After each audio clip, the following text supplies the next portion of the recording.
ton cas, c'est Africa numéro 1 et demi. Tu es malade depuis le dé où tu as dit la vie ici. Tu souffres de camerounisme aigu. C'est une maladie de luxe tropicale et tu es qui la traite d'études. Je pense que tu trouves un bon docteur. N'hésite pas à aller chez les pygmées, ils ont pas des secrets du bonheur. Tu fais quoi ici en ville, dans la saleté? Tu vas encore faire trop de niago aujourd'hui dans la saleté. Ouais, c'est la malchance. Ici, le débordement de poubelles fait son homme aille au guide parade de l'inconfiance. On ne balaye pas chez nous, on veut balayer chez eux. On est fiers d'être bambou dans la saleté. Oh yeah, c'est comme ça et c'est bien nous, les Camerounais de l'heure. On critique tout le poids et on survit dans la peur. Dès le réveil, on est nerveux. Et quand ça va mal, on dit seulement que c'est la faute à Babia. J'ai très mal rêvé, c'est la faute à Babia. En voiture des matins, c'est la faute à Babia. On garde le mal, c'est la faute à Babia. C'est la faute à Babia, c'est la faute à Babia. Ce n'est qu'une sorcellerie, c'est la faute à Babia. C'est la sorcellerie, c'est la faute à Babia. Le remède de bonne humeur, c'est la faute à Babia. C'est la faute à Babia, c'est la faute à Babia. Quand tes potes te disent que tu vas épouser une famille léguée, tu vas voir comment la famille va te faire manger le frais. Espèce de chien vert qui n'a ni la rage, ni courage, ni garage. On t'a dit que tu es ici en bon voyage. Tu ne fais pas le farotage, quoi. Ton cas est grave, tu sors du school et c'est ton oncle qui t'explique ça. Qui te dit tu es quoi? Tu es seulement moi. Tu vois, tu sors de la fête, ça fait quelque chose pour toi. C'est ça le Cameroun, pays en chantier, beaucoup de peuples. Chacun vient avec sa part de LLD. On passe par le tribalisme, les complexes de supériorité, la jalousie, la peur de l'autre et la facilité. Le milieu de l'art est plein de petits bonboutous. Dans leur envie de pouvoir, ils te traitent comme un gougougou. Nerveux dès le matin, baby frère, ne me parle pas de balayer mon pote, coco, n'a qu'à le faire. Tu ne fais que dormir, c'est la faute à Babia. Tu ne fais que mentir, c'est la faute à Babia. Jusqu'à quand on va dire, c'est la faute à Babia. C'est la faute à Babia, c'est la faute à Babia. Tu abandonnes tes moulins, c'est la faute à Babia. Tu t'enchaînes avec les gars, c'est la faute à Babia. Tu fais ça et tu dis quoi, c'est la faute à Babia. C'est la faute à Babia, c'est la faute à Babia. Quand ta vie donne, tu n'appelles pas Paul Biya. Tu ne penses même pas à Paul Biya. Tu forgets Paul Biya. Si tu vis ton jackpot dans l'ange, tu ne vas même pas Paul Biya. Mais dès que le marché est dur, c'est la faute à Babia. Tu chies à tes amis sûrs, c'est la faute à Babia. Toi-même là, tu aimes les gens, tu te crois intelligent. Ton marabout impuissant, c'est la faute à Babia. Appelez le pasteur, c'est la faute à Babia. Faut qu'il prie sur mon salaire, c'est la faute à Babia. Allez, c'est la faute à Babia. C'est la faute à Babia, c'est la faute à Babia. Tanga te touche mal, c'est la faute à Babia. Tu ne fais même pas le sport, c'est la faute à Babia. Tu me dis qu'on ton gros corps, c'est la faute à Babia. Ton verre de bain se baisse, c'est la faute à Babia. Ton ex-copain te baisse, c'est la faute à Babia. Ton maquillage te blesse, c'est la faute à Babia. Les qui fesses te stress, c'est la faute à Babia. Ton pistache s'écrase mal, c'est la faute à Babia. Tes enfants te parlent mal, c'est la faute à Babia. Le reste c'est ça, c'est la faute à Babia. C'est la faute à Babia, c'est la faute à Babia. Mes amis, quand bien ceci enfant de quelqu'un, il a fini par go un beau jour, tranquillement avec la volonté et la grâce de Dieu. Ce n'est pas ça qui va tout changer par magie. Chacun de nous doit changer, aimer son prochain, balayer devant chez lui. Remercions le Seigneur de nous faire comprendre que nous sommes tous dirigeants du Cameroun. Chaque chef de famille, chaque mère, chaque enfant dirige le Cameroun quelque part à son niveau. Que Dieu bénisse notre beau pays, le Cameroun, terre de nos ancêtres. J'ai parlé.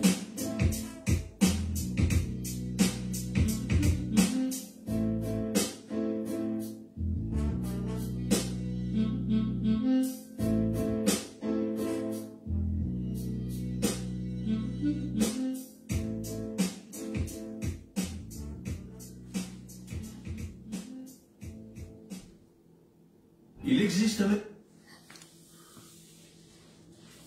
Bonsoir tout le monde. Je viens de voir le débat politique en France là. J'ai ri tellement. J'ai tellement ri. J'ai dit, oh, vraiment de Dieu. La manipulation c'est quelque chose. Hein.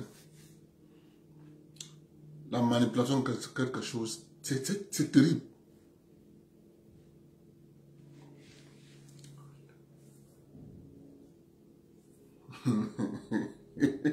Vraiment de Dieu. J'ai pitié des Français. Hein. Les gars sont pris au piège. Les gars sont pris au piège, pas moyen.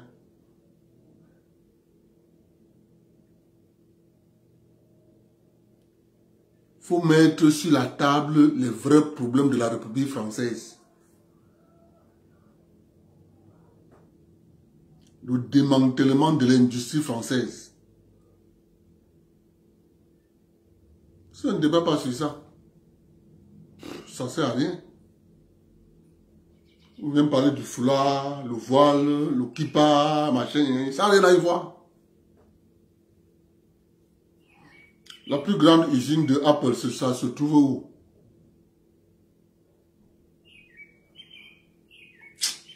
Oh, la manipulation, c'est quelque chose. Hein. En tout cas, on va parler du professeur Charlemagne Messanga Nyamdim.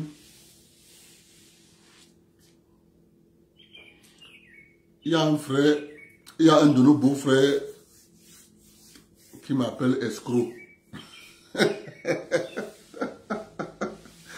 On va lui dire, il faut seulement rire.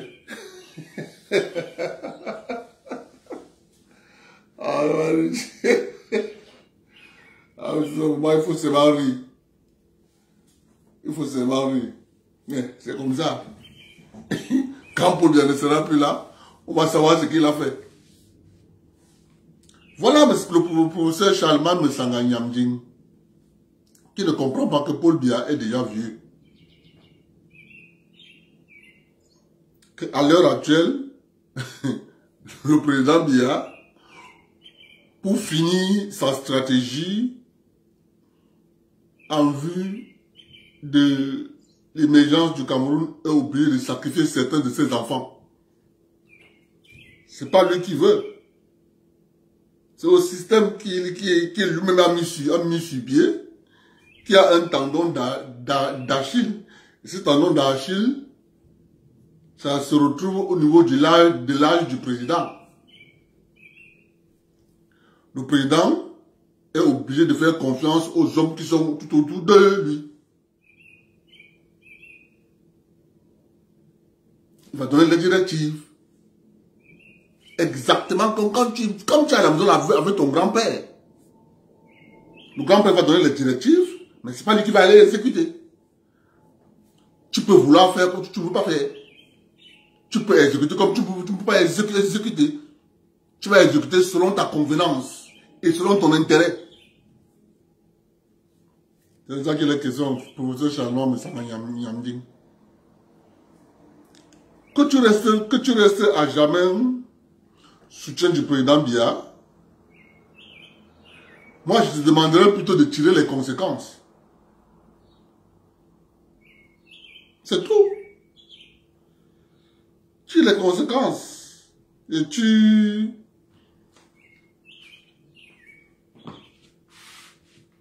tires les conséquences. Ça sert à rien de chanter que tu es biaïste, mais c'est M. Biya qui te chante du RDPC. C'est de ça qu'il est question, professeur. Il faut tirer les conséquences. Il faut tirer les conséquences.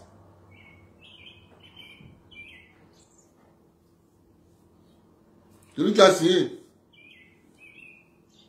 C'est lui qui a signé. Donc. Mais sauf que dans le RDPC, il y a ceux qui ont tenté à sa vie avec l'affaire de l'avion Albatros. Ils sont en prison. Ils n'ont jamais démissionné du RDPC. M. Biyanela ne les a jamais exclus. Marafa n'a jamais démissionné du bureau politique du RDPC. Il n'a jamais été exclu, malgré le complot qu'il a ourdi derrière le président Biya. Donc, le professeur Charlemagne Messanga Nyamdim doit comprendre que le nouveau RDPC de demain, ça va marcher avec la baïonnette. Le RDPC de demain, ça sera avec la baïonnette. Donc, au lieu de comprendre ça, et de te taire, tu restes tranquille et dis que ton champion politique ne t'a rien donné, tu restes tranquille, tu continues à le soutenir. Laisse les gars là manger, c'est leur affaire. C'est leur affaire. C'est leur affaire. Laisse-les manger, c'est leur affaire.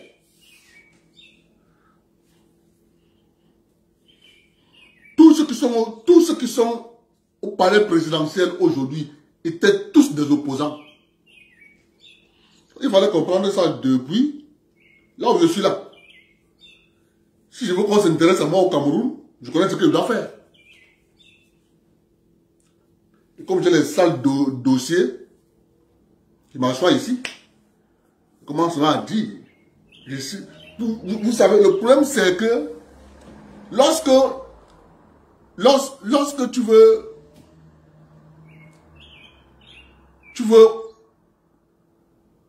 exposer les faits, parce que les faits sont têtus. Tu dis, par exemple, la Sodencam, qui se trouve en Kondjo, créée en 1900, directeur général successif, tu donnes les noms. Tu donnes les noms. Tu donnes les noms. Tu donnes les noms. Parce que tous ceux qui ont géré les entreprises d'État au Cameroun sont là au RDPC. Ce sont les faits. C'est inattaquable. Bon, quand tu restes là à parler des gens, oh, tel avait insulté le président à Paris, oh, tel a fait que... Ça ne va pas t'avancer. Non, ça ne va pas t'avancer, professeur. Bon, maintenant que le père lui-même t'a exclu de son parti politique, va donc créer ton parti politique. Va créer ton parti politique. C'est la seule chose qui te reste à faire, professeur. C'est la seule chose qui te reste à faire. C'est la seule chose. Nous, on peut juste t'aider à te donner le nom de ton parti politique.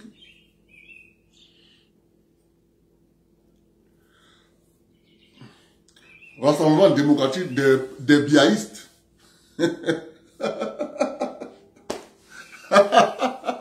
Ah, ça me fait rire. Quand je vois tout ça, je ris.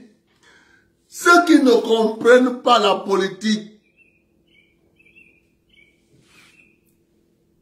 vont finir comme le professeur Charlemagne Msanganyamdi. Ceux qui ne comprennent pas la politique, je vous mets la vidéo de notre sœur Aline Zomoben. Écoutez ce qu'Aline Zomoben dit.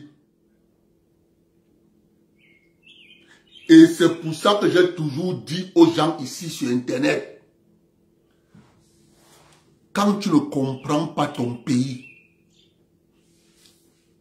avant de vous mettre la vidéo de notre sœur Aline Zomoben, on a une sœur qui me dit, non, Abdel, vous savez quand on crée les plateformes, non, Abdel, vraiment de Dieu, il ne faut pas mettre les Bamileke dedans, il faut pas de Dieu, Abdel, il ne faut pas. Alors une sœur m'appelle. La sœur me dit, je vais aller au Cameroun, je vais aller finir mon chantier. Je dis, ok, c'est bien. Tu pars quand? La sœur me donne la date.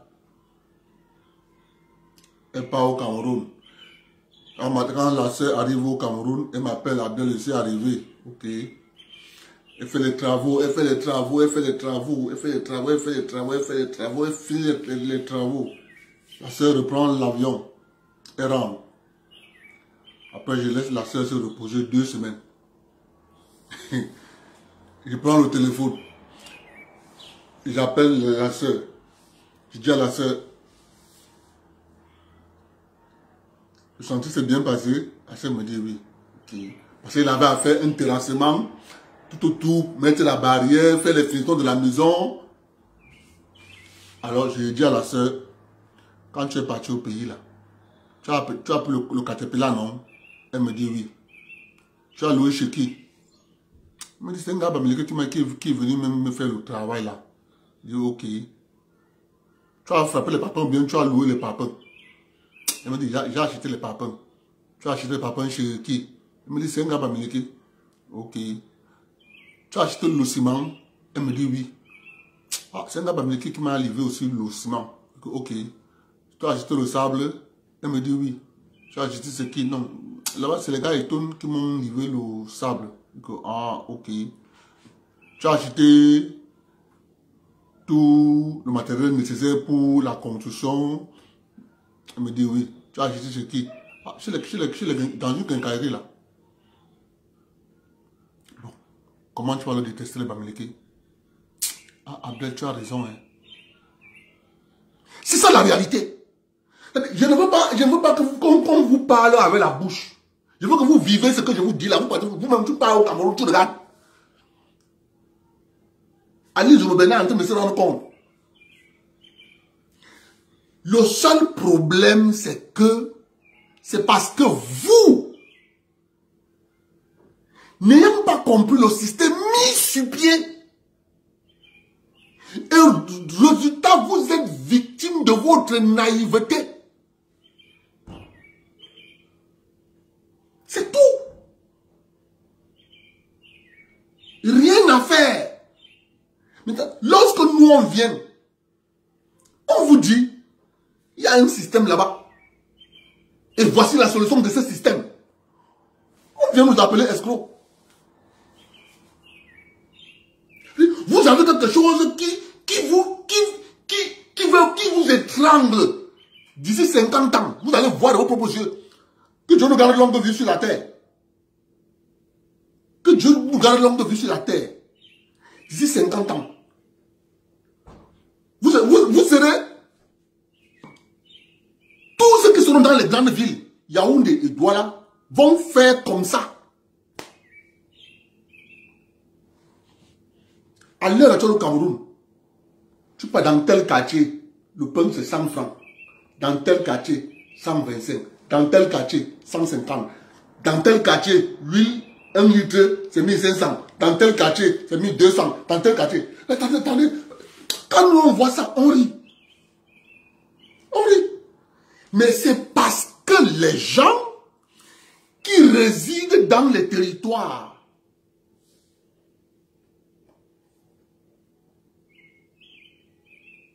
où on cultive 80% de l'huile de palme,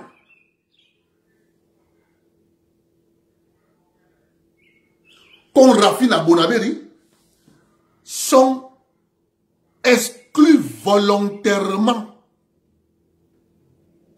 du parcours économique de la noix de palme. Parce qu'ils ont refusé de comprendre.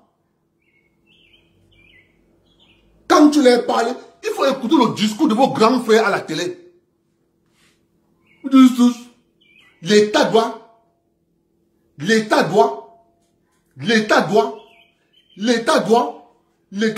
mais ce sont des gens qui n'ont rien compris. Dès que tu te prends en charge, dès que tu mets tes intérêts sur pied, l'État te voit. Écoutez-moi bien. Le système est que dès que tu réussis à constituer une puissance minime, tu mets sur pied les intérêts, l'État va dire, ah, il y a quelqu'un ici. Qu'est-ce que je peux faire pour toi? Tu t'assois, tu n'as rien.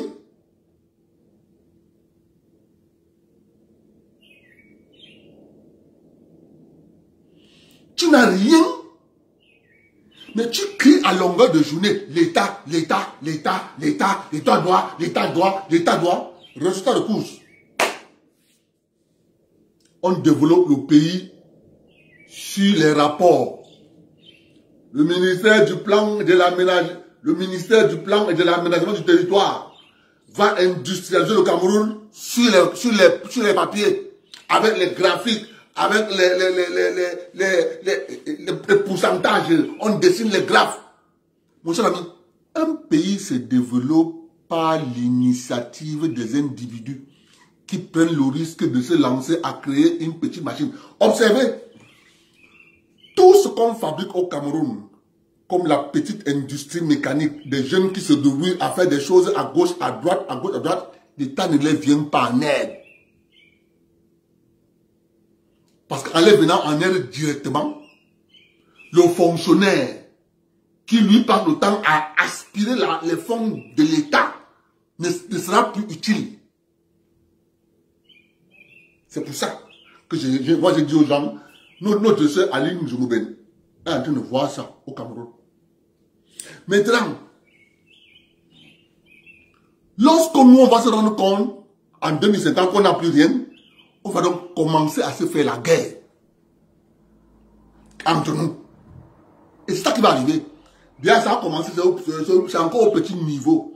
Écoutons Aline Zoumouben, avant de continuer.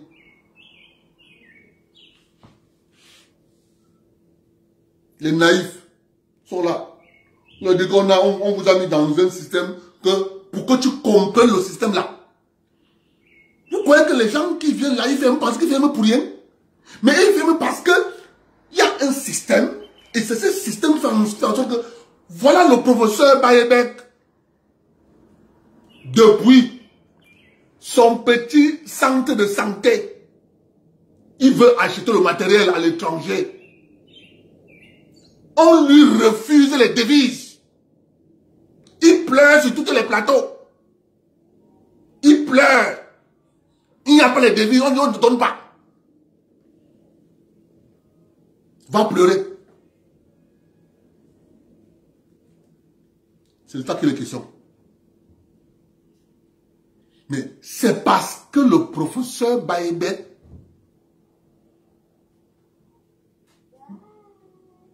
le système mis sur pied les échappe. Ils pensent que lorsqu'ils ne se constituent pas en une force économique, pas politique, ils vont s'en sortir. On va lui faire le chantage. On lui a refusé les devises. On dit qu'il n'y a pas les devises, on ne te donne pas.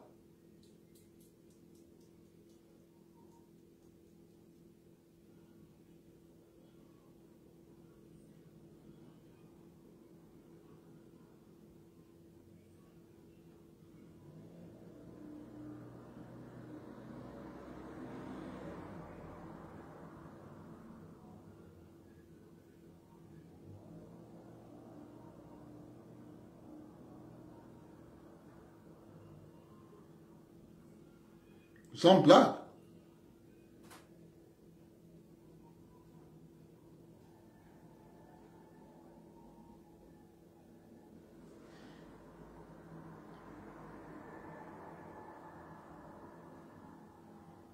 On parle des choses tous les jours. Voilà ça que le professeur Moussa Nyamdjim. Que je porte pour les Français, pour tous les Français. Des problématiques qui paraissent très simples, mais qui sont en réalité très complexes. Quand nos pays ont eu l'indépendance, l'agriculture s'est développée assez vite. Après un certain moment, elle...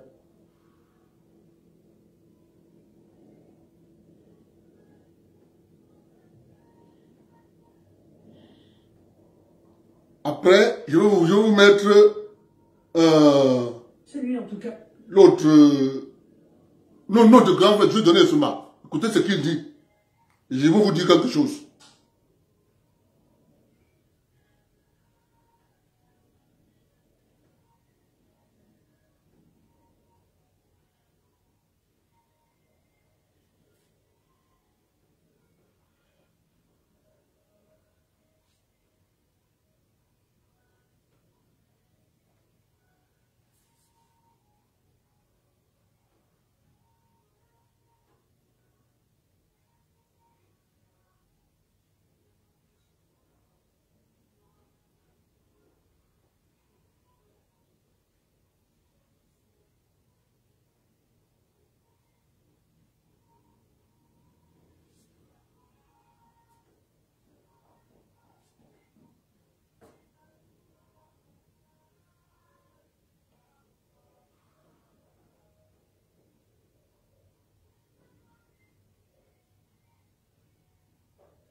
Bonjour à tous. Je veux dire à tous ceux qui ne croient pas en eux, de ne jamais se décourager. Ils sont aussi.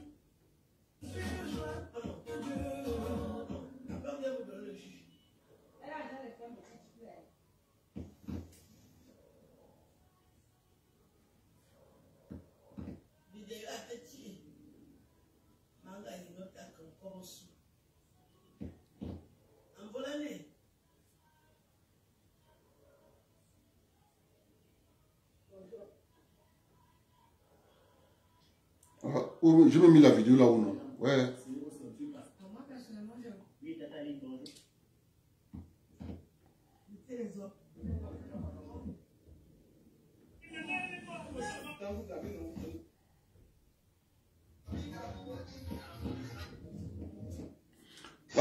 La vidéo où notre soeur dit que elle veut sa part de Bamileke.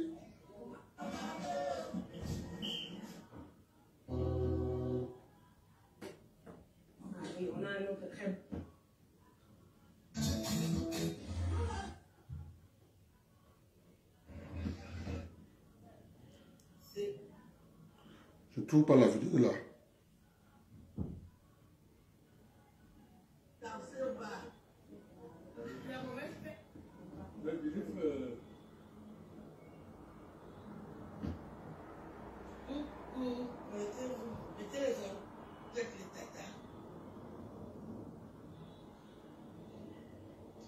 C'est comme ça qu'on traite les tatas.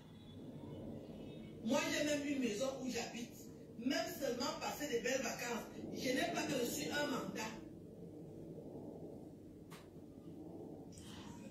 Parce que vous ne connaissez pas. L'élite qui manipule le petit peuple. L'élite là. Et les hommes d'affaires de l'Ouest. Leurs enfants se marient entre eux. Dès que ils sentent que le peuple est en train d'être trop oppressé, allez, ils activent, oh, les Bamileke veulent prendre le pouvoir. Les Moutoukou, les enfants du centre se versent dedans. Alors que c'est l'élite. Ils protègent leur beefsteak.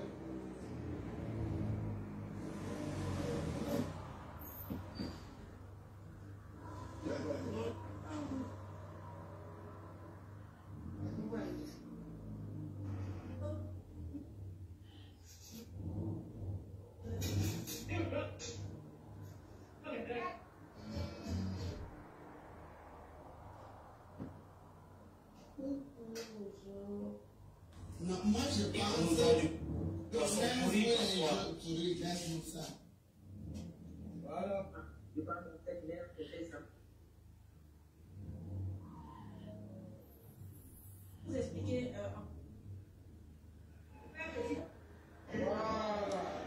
Je vois plus la vidéo là. Je vois plus la vidéo là. Observez une chose. C'est chose que moi je parle de ces choses aussi facilement. Observez une chose. Quand Martin Kamis a eu un problème à Douala, les gens se sont levés. Wow. Un temps, d'un moment, Martin Kamis se retrouvait en prison. Ok. Prenons Tchinda. Je vais vous dire ce que moi j'ai vu. Ce que j'ai constaté. Le président Tchotcho, lors de son émission, vient annoncer que Macky ne va plus présenter Djambo avec lui. Que les gens seront informés après. Après 2 semaines, je dis bien 2 semaines, je peux me tromper de date. Après 2 semaines, c'est là où il vient faire le direct. Or, on constate que c'est pendant les 2 semaines, le temps pour Tchinda de fuir. Quand Tchinda est maintenant à l'extérieur en sécurité, où on ne peut plus le toucher, c'est là où on fait le direct pour expliquer ce qui s'est passé. Mais ce n'était pas comme ça le cas de Martin Camus Ndoumé. Il s'agit des intérêts. Il fallait faire tomber Martin Camus de toute urgence. De toute urgence, il fallait qu'il tombe. De toute urgence. Et moi, je dis, tous ceux qui ne vont pas comprendre que tu ne peux pas être dans une république, tu n'as pas d'intérêt, tu veux être considéré. Jamais. Et c'est le drame du peuple de la forêt. J'appelle ça même du génocide volontaire.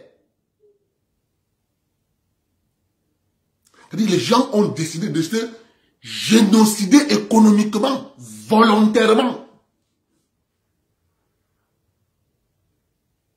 Je passe mon temps ici à vous parler des choses qui sautent à l'œil nu. Je peux vous citer cette... Vous savez, la répétition n'est pas mauvaise dans la vie. Elle est juste d'ordre pédagogique. Dites-moi au Cameroun, donnez-moi un seul secteur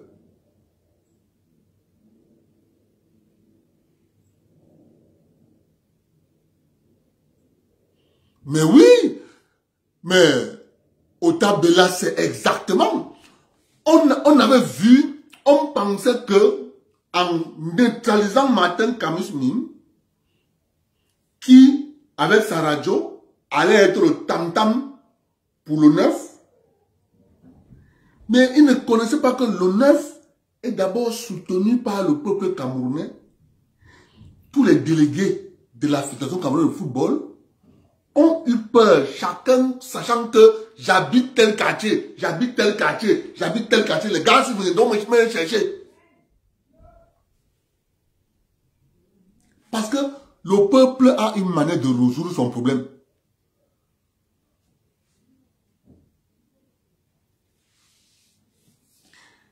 Quand vous prenez au Cameroun les peuples de la forêt, vous leur posez la question.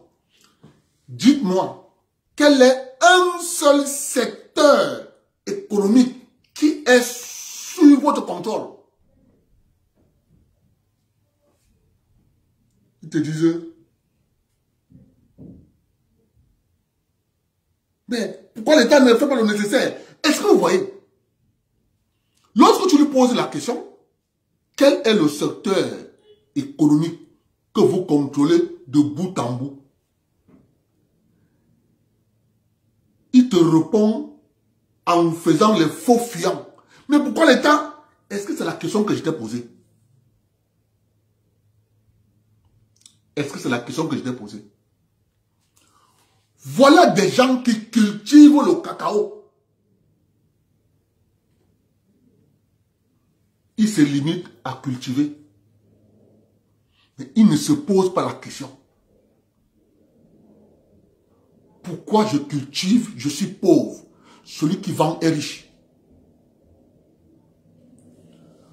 Toutes les communes du centre, toutes les communes du sud, toutes les communes de l'est, toutes les communes du littoral ont à la tête des mairies les élites. Il faut comprendre pourquoi l'élite fonctionnaire lutte pour contrôler les communes. C'est pour continuer à vous maintenir esclave du système. C'est pour ça que lorsque je dis aux gens, on se regroupe, on met quelque chose sur pied, ce qu'on met là sur pied va être pour nous la pêche. Que nous-mêmes on implante, personne ne va te planter une pêche. Tu n'as jamais vu un gars qui fait le saut à la pêche. Sauter avec la pêche, c'est quelqu'un d'autre qui arrête la pêche et lui saute. Le saut à la pêche, tu prends le bâton. tu l'arrêtes en équilibre devant toi. Tu cours. Après, tu piques le bâton au sol. Ça se plie. Tu prends appui sur ça, ça te fait traverser. C'est la même chose qu'on est en train de faire. Mais les gens ne comprennent pas. Ils continuent de rêver l'État. Alors qu'on est en train de voir le démantèlement de tous les... Vous pensez que l'État est la conception des multinationales.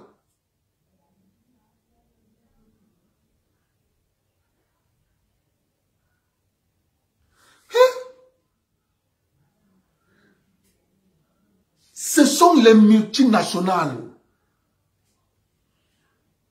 pour la protection de leurs intérêts. Ils ont mis les États sur le pied.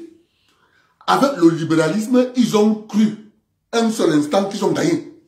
Il va donc démanteler les États.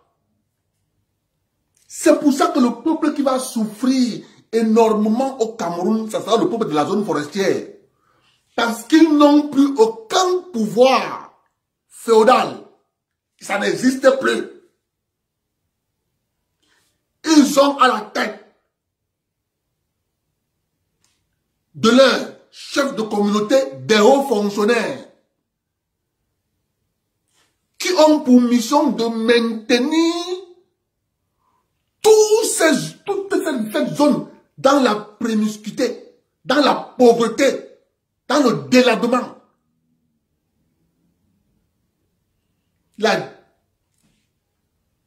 Aliéner tous les enfants.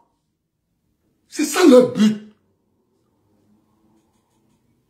Et lorsque je vois un vient, il donne à manger, on lui dit, tu es chef. Je vois les gens applaudir, dire que vous êtes en train de scier, mettre le feu à votre basse-cour.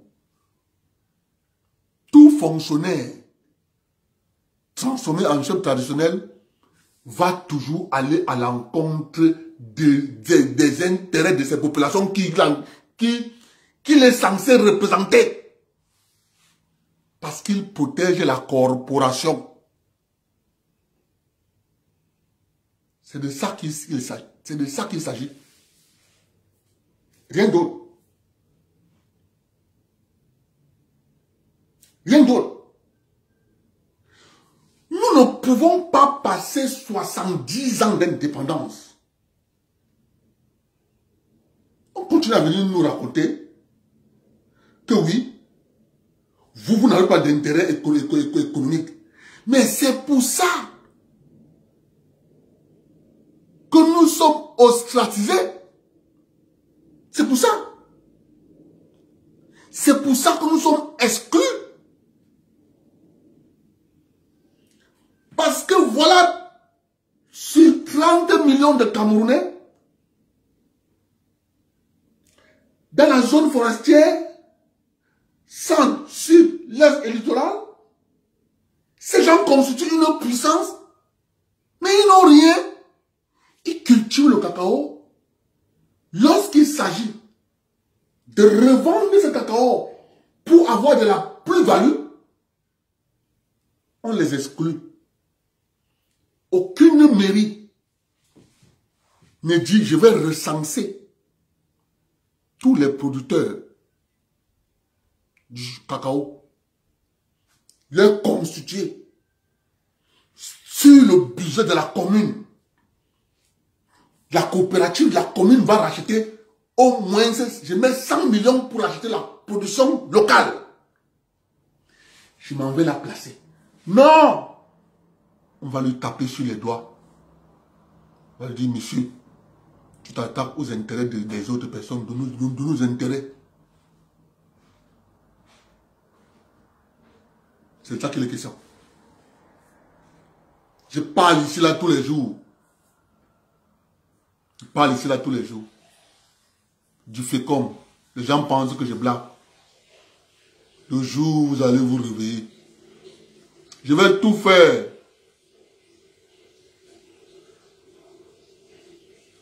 Je vais tout faire pour vous filmer la mairie de la ville de Montréal. Vous allez voir de vos propres yeux. En quelle année elle a été construite? Voilà des gens qui nous disent le développement, c'est construire les bâtiments. À la mairie de Bafia, on a pris des centaines de millions pour construire la mairie. Pas de forage d'eau.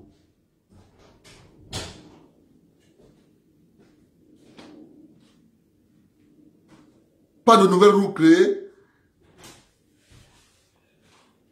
Dispensaire de l'hôpital de district de Bafia. Qui compte médicaments? Rien du tout.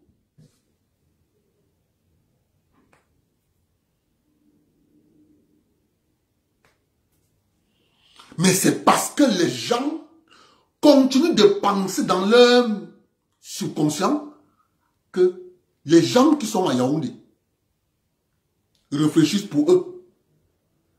Moi, j'ai posé la question au conseiller de la commune de Bafia. Vous êtes allé goudronner la mission catholique, sortir à la maison de parti de Bafia. Ça rapporte quoi à la mairie? Vous laissez le centre commercial qui produit via les locations des maisons de la mairie et les commerçants qui sont là. Vous laissez ça. Vous ne vous donnez pas ça. Vous partez vous donner à la mission. Ça rapporte quoi à la mairie? On n'a pas réfléchi comme ça. Hein? Tu sais que nous aussi on a trouvé le projet, non? Mais c'est de ça qu'il est question. Lorsque des gens n'ont pas de vision, des gens n'ont pas des gens ne savent pas que là où nous vivons, nous allons passer, d'autres personnes viendront. Ils ne posent pas des actes de telle sorte que d'autres viennent continuer leurs actes. Non. Ils sont là, détruisent tout.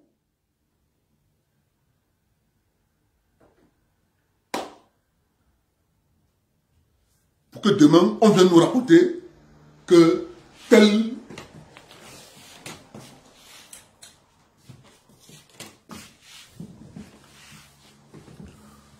Pourquoi on vient nous raconter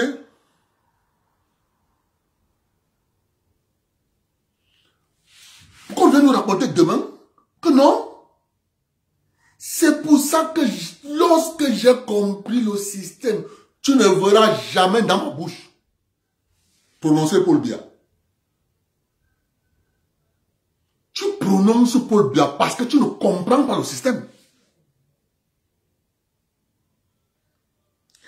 Lorsque tu te mets donc à creuser en profondeur, tu te rends compte que le FECOM t'offre le plan de la mairie, le FECOM t'offre l'architecte, le FECOM t'offre l'entrepreneur qui construit la mairie. En fait, le FECOM fonctionne exactement comme la Banque mondiale. On a prêté à l'État du Cameroun 200 milliards pour le projet de construction de la route Yaoundé, Yoko Lema, Lena Tibati. La Banque mondiale a prêté 200 milliards. On prend les 200 milliards, on écrit sur le compte du Cameroun, 200 milliards après. On prend l'argent de 200 milliards, on donne à l'entreprise Razel. Va construire la route. C'est exactement que fonctionne le FECOM. La mairie de Bafia veut un financement pour la construction de la mairie. Ok, vous voulez la mairie, ok, on vous prête l'argent. Écoutez-moi bien, hein. Ok, comme c'est la mairie, on vous prête l'argent. Le FECOM prête l'argent à la mairie de Bafia. L'argent des centimes additionnels collectés dans la mairie de Bafia. L'argent des impôts collectés dans la mairie de Bafia. Le FECOM, le gouvernement, le Cameroun, le gouvernement camerounais, collecte tous ces fonds, enlève 10%. On donne le FECOM. Le FECOM enlève 20% pour qu'on puisse acheter les grosses voitures. Le reste est prêt aux mairies. Et on nous demande d'applaudir. Vraiment, c'est bon, c'est bon, c'est bon, c'est bon. Moi, j'applaudis ça. Moi. C'est dans ma tombe que je vais applaudir ça. Parce que quand tu ne comprends pas le système, tu laisses l'applaudir. Vraiment, c'est une bonne chose. Hein? C'est une bonne chose. Hein? L'OFECOM ne va jamais vous financer le financement d'une industrie, d'une petite industrie, ne serait que pour transformer le chocolat. Jamais. Ne serait que pour écraser, ne serait que la production du cacao du sud. Jamais. Ils vont venir vous dire, on va vous financer pour construire la mairie. C'est une dette. Du coup, elle s'est lancée dans la construction des mairies par-ci, par-là, construction du bâtiment, représentant du FECOM de la région du centre, représentant du FECOM région de l'Est, FECOM région de la Damawa, FECOM. Une grosse escroquerie. On nous demande d'applaudir. Gars, moi, jamais de la vie. C'est du vol. Il faut arrêter à un certain moment de se regarder droit dans les yeux. Toute institution a son mode de financement. On ne peut pas mettre une institution sur pied qui doit être une direction qui est logée au ministère des Finances. Non, on dit que non, non, non, non. C'est une entreprise de droit camerounaise. Quand tu entres dans sa production de richesse, zéro. C'est que merde. Comment ces gars peuvent nous faire, comment ils peuvent nous faire ça? On dit non, c'est une bonne chose. C'est un bon système. On a félicité la Banque mondiale, a félicité le Cameroun pour la mise de la Banque des communes. Banque de communes, on a l'ail. Vous avez déjà vu ça où?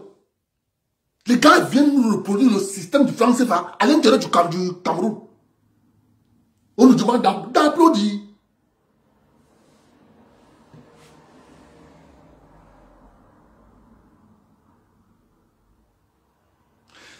Georges Bodjobo, c'est exactement, tu as trouvé le mot, les peuples de l'Occident sont exactement comme le peuple de la zone forestière au Cameroun. Ici au Canada, où je vis, les Chinois sont arrivés ici. Ils ont dit, première chose à faire, on rachète d'abord tout ce qui est, toutes les boutiques des métros.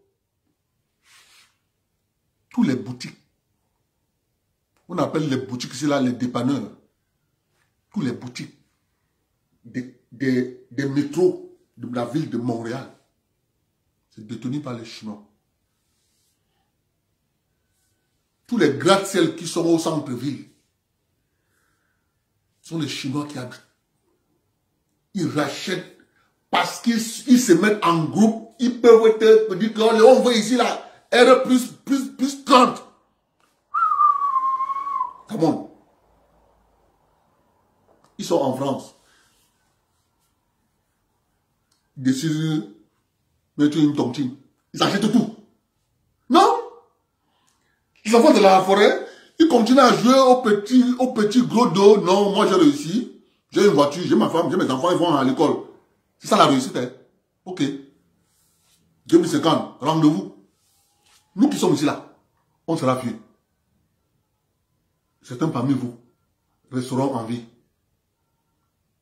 D'autres mourront. Mais, n'oubliez jamais de leur dire à quelqu'un qui nous disait ça.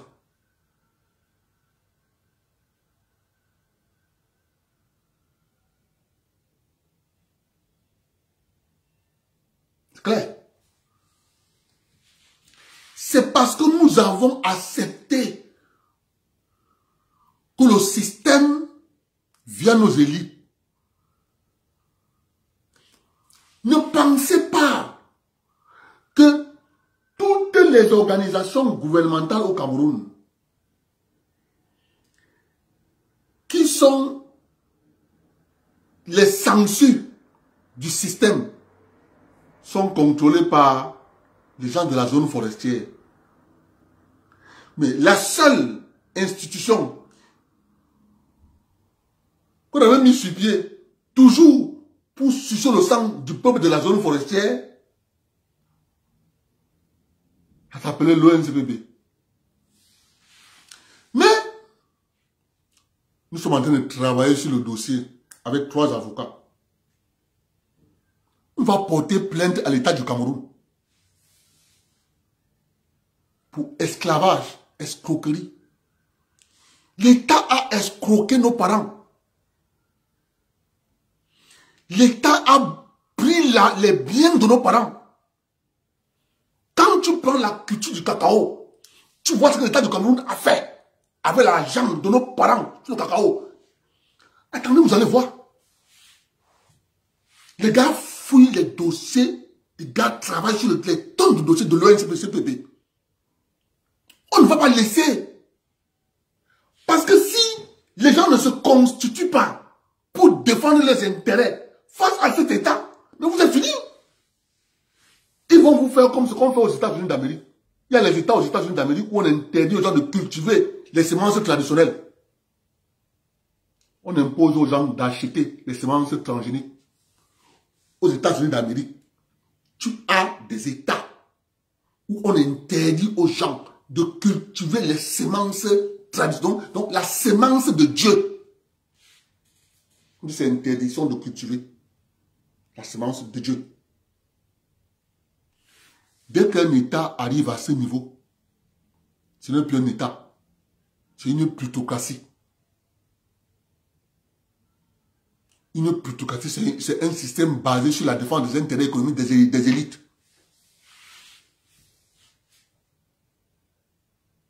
Ils ne jouent que par leurs intérêts. Ils ne jouent que par leurs intérêts. Et c'est ça qu'on est en train de mettre au Cameroun. Intelligemment, savamment, doucement, via la manipulation électoraliste. On vous sort Kamto à gauche. On vous sort Cabral. On vous sort Nietzsche. On vous sort Joshua. Mais entre-temps, tout ce que je vous montre là, je continue de vous dire, aucun homme politique ne changera votre vie.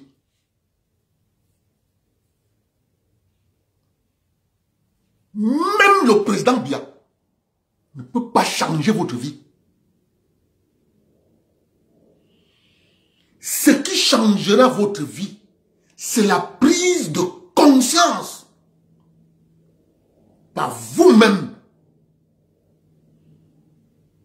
pour la défense et la mise sur pied de vos intérêts. Ce sont vos intérêts qui vont défendre votre vie et vous allez passer ce patrimoine à votre génération qui va venir. Vous ne le faites pas. Vous comptez sur l'État. Allons-y. Alors, on va voir ce que ça va donner.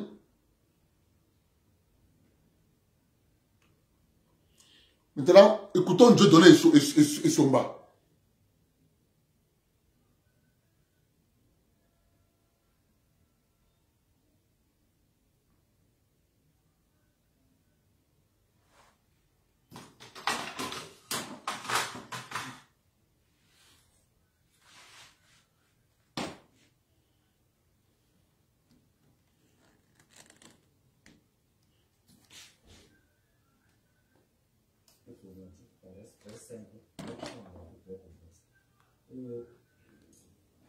Quand nos pays ont eu l'indépendance, l'agriculture s'est développée assez vite.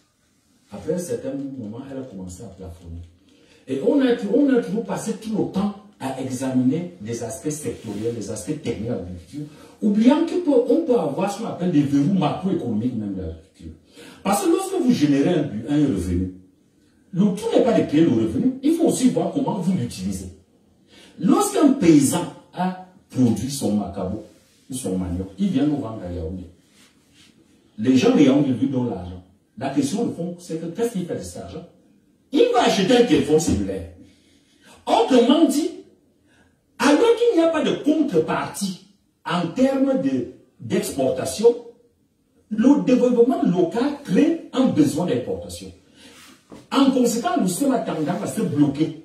Donc, ce qui bloque fondamentalement notre agriculture, c'est le fait que le système n'arrive pas à capturer le pouvoir d'achat additionnel créé par la croissance des produits agricoles. C'est pour ça que, quel que soit ce qu'on va tenter de faire dans l'agriculture, tant qu'on n'accompagne pas l'agriculture d'une industrie manufacturière susceptible de capturer les gains de croissance de l'agriculture, on va toujours échouer. C'est-à-dire qu'on va créer des entreprises, comme logiquement envisage de faire. Pendant 2 ou 3 ans, ça va marcher, mais ça va se traduire sur le commerce extérieur par le remplacement d'un déficit agroalimentaire modéré par une explosion du déficit des produits manufacturés. Autrement dit, le déséquilibre du système. C'est pour ça que cette sorte de focalisation du problème agricole sur les aspects purement techniques est très partielle. Il faut voir le système dans son entier. Quand quelqu'un a produit des biens agricoles pour venir nourrir Yaoundé, hein, qu'est-ce que Yaoundé lui donne en échange? Yaoundé lui donne pratiquement rien en échange. Par contre, lui prend cet argent pour déverser à l'extérieur. C'est donc là le problème. C'est pour ça qu'il faut envisager une politique globale. Et si on parle d'industrialisation, il faut bien donc voir si cette industrialisation soit est de nature à compenser par un effet d'import-substitution. Mais de toute manière, il faut toujours avoir en tête que le système doit être équilibré. Alors, je vois des délégations de Roger Betala de la tête. En fait, moi je dis, mon ami Essomba a sa vision, mais je dis, les choses ne sont pas aussi arithmétiques, aussi simples, comme lui-même m'a dit que les choses ne sont pas simples. Lui-même aussi, je lui dis que les choses ne sont pas aussi simples, les clichés ne sont pas aussi simples. Moi, je dis, c'est pas mauvais qu'un agriculteur achète un téléphone portable. Mais le téléphone portable, non, c'est pas mauvais qu'il achète le téléphone portable, ça n'a pas amélioré sa productivité, ça n'a pas amélioré, disons, les informations qu'il a sur les rendements, sur les rendements. C'est que tout cela accroît le déficit de notre balance commerciale. Parce qu'il vend le macabo, il vend le manioc et il achète des produits. Non, il faut trouver pas nécessairement. Non, pas nécessairement. Tout dépend donc maintenant aussi de ce qu'il y a en amont, c'est-à-dire en aval plutôt, de ce qu'il y a en aval de l'agriculture.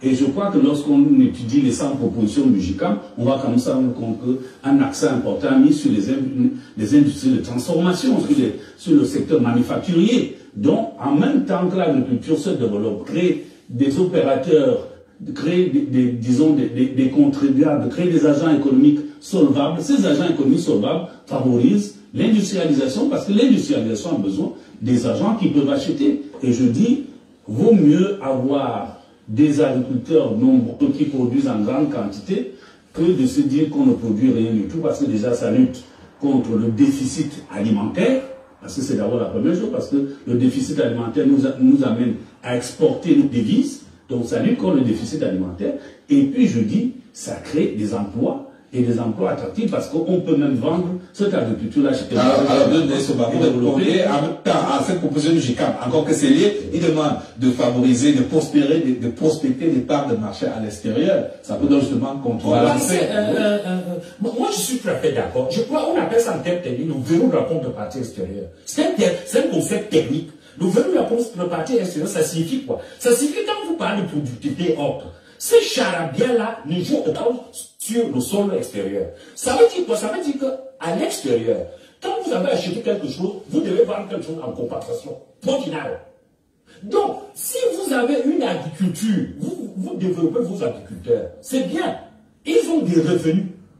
Si ces revenus se traduisent par un exemple massif de devises, le système va se bloquer et ils vont retomber à la position de départ. L'exportation. Non, mais justement, je dis donc que des produits transformés. Je dis donc ceci. Mon problème, c'est que non, il ne faut pas pas faire au hasard. Il faut dire de manière claire. Je pense qu'il faut comprendre. Il faut dire de manière claire.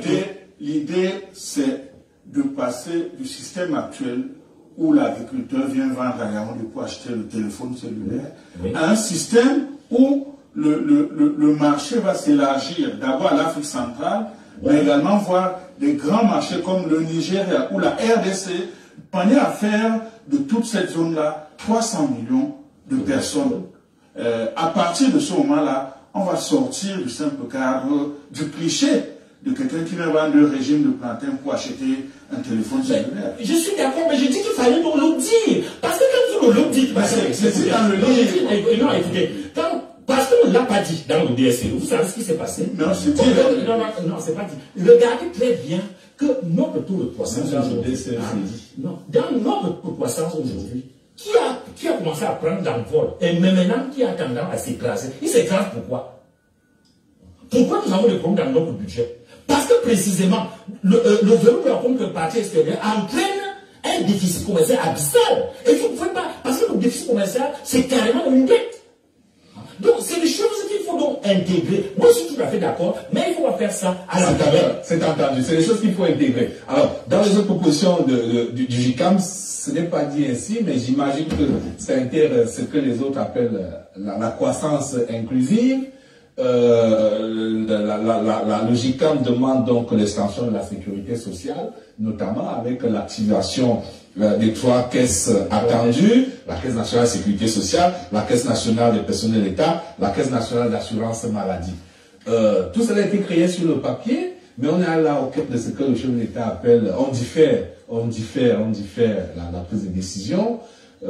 Qui peut répondre à cette question? La problématique des 3 caisses. Ça fait des années que l'on attend, la réflexion est terminée et puis ça attend. Ce que nous on dit simplement, GICAM, c'est que justement, il faut arrêter de différer la mise en œuvre de cette proposition-là. Voilà, c'est ce qu'on dit. Ces propositions existent, il faut donc les mettre en œuvre, mais il faut arrêter de différer, parce que ça peut être un élément important. Mais il y a aussi quelque chose qu'on peut ajouter, c'est qu'en matière de sécurité sociale aujourd'hui, c'est une problématique qui est très délicate. Quand vous voyez le système de sécurité sociale en Occident, il y a deux volets, à le côté de la capitalisation et puis à le côté donc, des anglo-saxons, de la répartition. Donc on se rend compte que ce soit ceux qui ont choisi la capitalisation ou la répartition, il y a des difficultés à équilibrer les comptes de la sécurité sociale. Je crois que c'est ça. Alors on fait comme on fait le statu quo? Non, c'est pas le statu quo. Je crois que c'est cette difficulté-là qui amène le gouvernement à essayer d'attendre, à différer la décision. Peut-être pas, disons, d'essayer de trouver un modèle qui peut permettre de trouver une solution. Parce qu'en fait, des gens croient que parce que ce modèle permettait d'avancer. Justement, les gens croient que derrière les 3 caisses, ça va changer quelque chose fondamentalement. On peut se retrouver également dans un système, par exemple, de répartition. Parce qu'ici au Cameroun, je crois que c'est le système de capitalisation qui est surtout de répartition qui est utilisé. Ça va amener. C'est pas automatiquement que nous aurons on aura une réponse, on aura équilibré les comptes de l'assurance sociale. Moi, je crois c'est délicat, certes, il y a peut-être du retard, mais je dis c'est une question aujourd'hui qui embarrasse même les économies émergentes et puis les grandes puissances. Et pendant ce temps, donc, le GICAM fait des propositions dans le secteur tertiaire. Il y a une des conditionnalités, là également nous appellent les économistes les préalables de développement, ce qu'ils appellent les équipements collectifs de base, davantage de routes, d'infrastructures, ça également c'est dans le DSE. Et dans le DSE, Dr Taranda, pour lequel vous avez travaillé, vous avez écrit noir sur blanc qu'il faut l'affectation des ressources massives aux grands projets d'investissement pour mettre un terme à ce que le ministre Paul Motazé a appelé le saupoudrage. Mais le saupoudrage, il a la peau dure. Hein, quand on regarde même aujourd'hui la politique budgétaire, le saupoudrage a la peau dure. C'est une lecture. Je vous ai dit que nous sommes en train de manipuler un instrument lourd.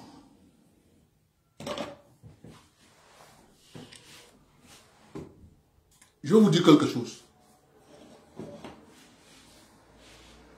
Je fais tout ça pour que les gens finissent par se réveiller un jour Vous voyez tous ces gens qui sont sur le plateau de télévision. Professeur Issoumba, le journaliste, Roger Betala, et l'autre qui parlait là, tous ces gens. La question qu'ils doivent d'abord poser, c'est ils apportent quoi en matière de création de richesse à l'État, la République. Mes chers frères et sœurs, si vous comprenez la quintessence de la question que je pose là, vous sortez des mots. Tout ce qu'il raconte là, on appelle ça les mots. L'eau. La clé, c'est qu'ils produisent quoi?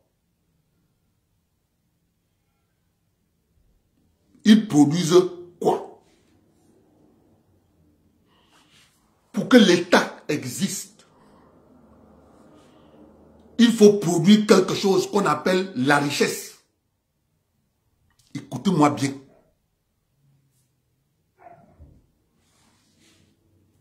Ils ne produisent rien. Ils bavardent. Pour que l'État existe, il faut d'abord produire une richesse. Lorsque tu grattes, tu creuses, tu t'assois, tu as posé que pour que la République existe, il faut produire la richesse. Tu commences à te poser la question, la richesse c'est quoi? Elle est produite à base de quoi? Papa, tu commences donc à plier ton doigt. Tu dis, le bois. Ah, est-ce que ces gens en cravate là qui produisent le bois? Est-ce que c'est eux qui entrent en brousse pour prospecter le bois en brousse à Yokadouma, à Betaroya, à Limité, dans l'Ombam, en Goro? C'est eux? Non. Donc, ils ne sont pas à la production de la richesse via le bois. Je vais vous montrer là où eux ils vont sortir. Tu te rends compte que, il y a l'or. On produit la richesse aussi via l'or. Après tu poses la question, mais qui produit l'or? Tu trouves que l'or est produit de deux manières. Artisanalement, la plus grande partie, et industriellement, via les licences d'agrément, les agréments octroyés à certaines entreprises au Cameroun. Les hommes en veste et cravates ne sont toujours pas là. Je continue.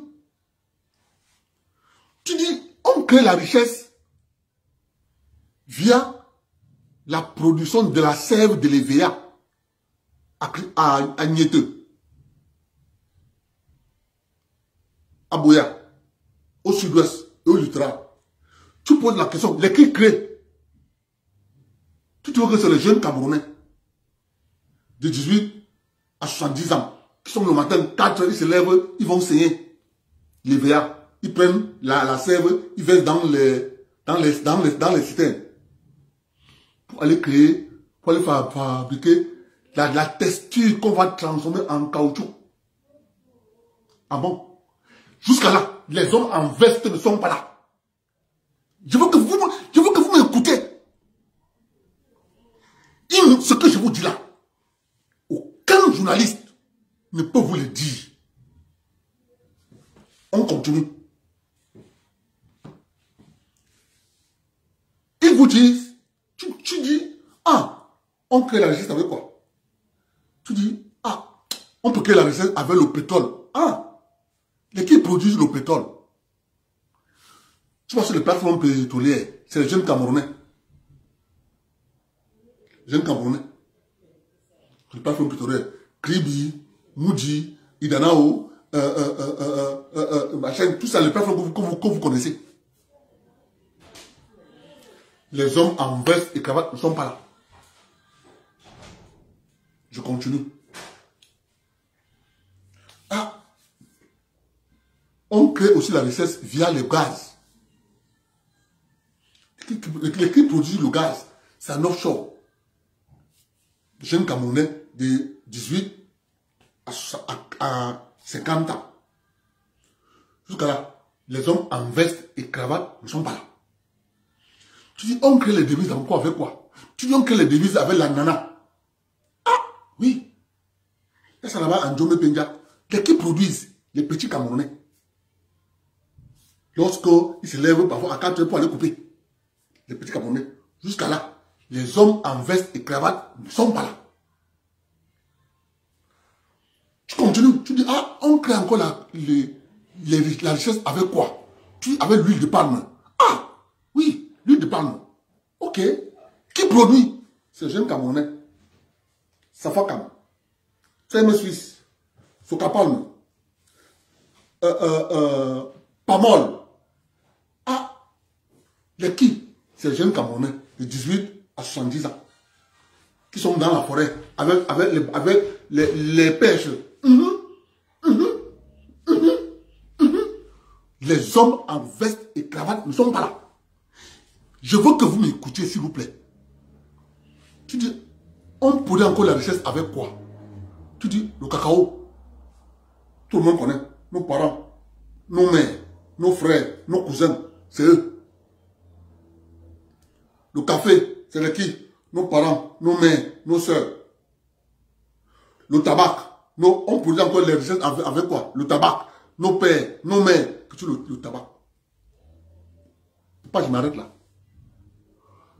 Lorsque tous ces petits gens ont fini de produire ça, arrive maintenant où il faut manger.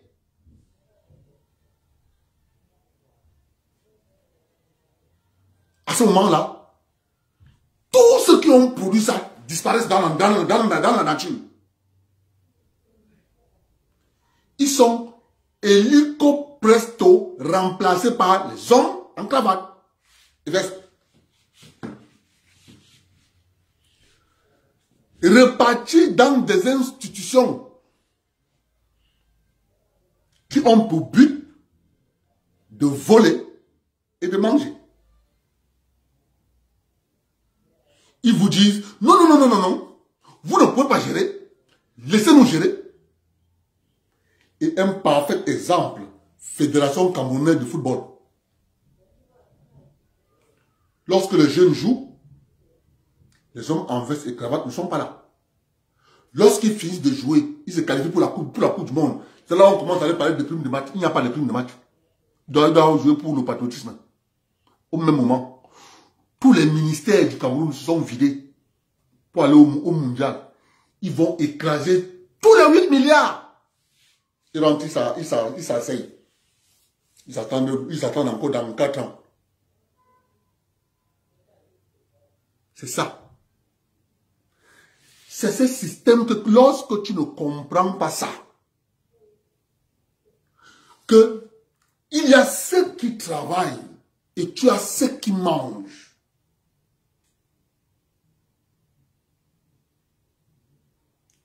C'est ça la réalité.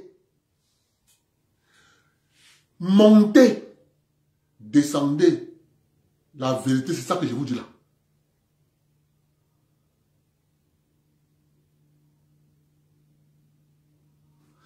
Maintenant, lorsqu'on va dire aux hommes en veste et cravate, on trouve qu'on peut même transformer la nana là, ici, là, sur place, hein? Ah bon? Mais si vous transformez la nana là, sur place, ici, là, nous, on n'aura plus les devises.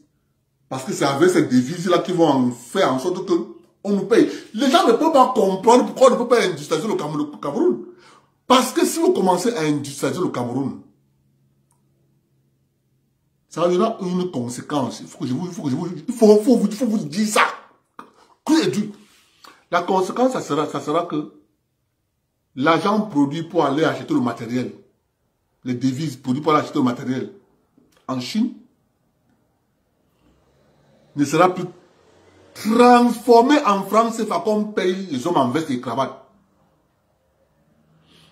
Si on a produit 600 milliards de dollars au Cameroun et qu'il faut à l'État du Cameroun en francs CFA, par exemple, 300 milliards. Et que au même moment, il a besoin, l'État du Cameroun a besoin de 500 milliards pour industrialiser un secteur X.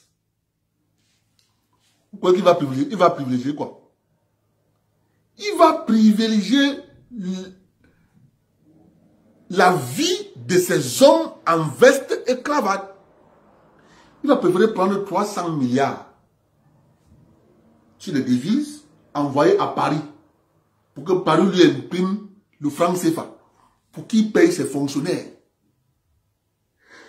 Si vous perdez de vue que le franc CFA est lié à la production de richesses, si on ne produit pas, lorsque vous voyez que l'argent se fait rare au Cameroun, l'argent se fait rare à l'heure actuelle parce que le Cameroun a beaucoup de guerres au sud-ouest, au nord-ouest, à l'extrême nord et à l'est. Cette guerre consomme les devises parce qu'il faut acheter du matériel militaire. On achète du matériel militaire pas avec le franc CFA, mais avec les devises produites par le petit peuple camerounais que je vous ai cité tout à l'heure. Le résultat de course, l'État de Cameroun ne peut pas aller produire du franc CFA. Parce que pour produire du franc CFA, il faut d'abord donner une part de devise. Donc le président n'a pas le choix que d'abord mettre l'accent sur la sécurité. Le résultat est que sur l'ensemble du territoire, l'argent papier liquide franc CFA se fait rare. C'est ça la vérité. Or, lorsque nous vous disons, pour que l'État là, avant de prendre pour nous donne quelque chose en contrepartie, comme l'État l'a fait avec les autres. On n'a pas donné au Tawamba rabattement sur les importations. On n'a pas donné des avantages récemment. Bon, vous avez eu quoi? Vous avez eu quoi? Le président Biassi nous a diminué les impôts à l'importation pour que les prix baissent sur le marché. Dès qu'ils ont commandé leurs produits, les produits sont arrivés, les prix ont fait comme ça.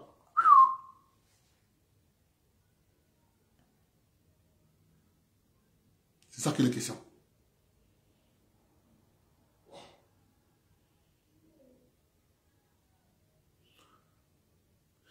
Je continue de vous dire, et je me répète tous les jours,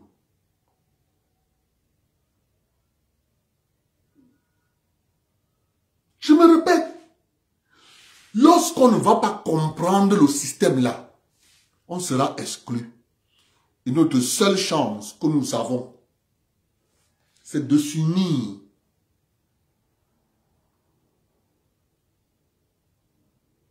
Parce que lorsqu'on est en masse, on va peser lourd. Je continue de vous dire, vous et moi, on a fait notre vie. Ce que nous faisons là, c'est pour nos enfants. Ils doivent trouver un patrimoine. Disant, voilà ce qu'on les a laissés. Vos parents et mes parents nous ont laissé quoi? Rien. Pas souffrir pour dire que non, il n'y a rien. Au même moment, on a pris Campagne Mobile, devenu MTN, on a donné à Moukete, franc symbolique, créé avec l'argent du cacao. Vous voulez quoi? Au même moment, on crée une entreprise avec l'argent du cacao. On prend, on donne à Damboulou, au thé de Tolé. On crée une entreprise. On prend, on dit privatisation, on fait cadeau à un autre Camerounais. Mais est-ce qu'on vous a dit d'où vient l'argent qu'on a créé les entreprises avec?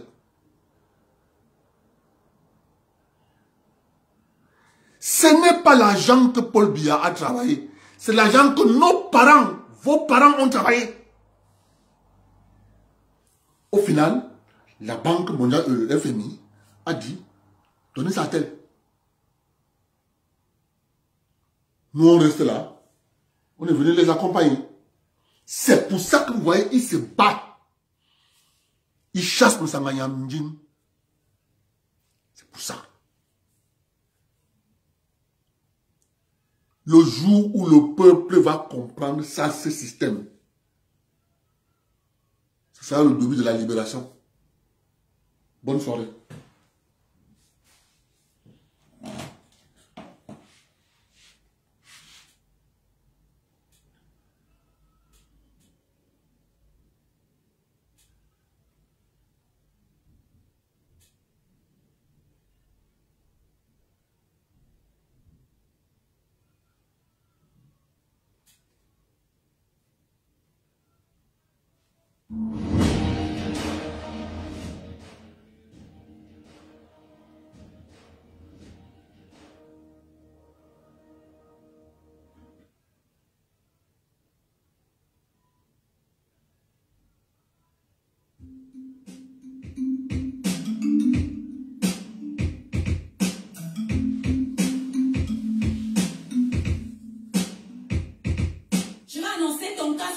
Numéro 1 est débile. Tu es malade depuis le dé où tu as vécu la vie ici.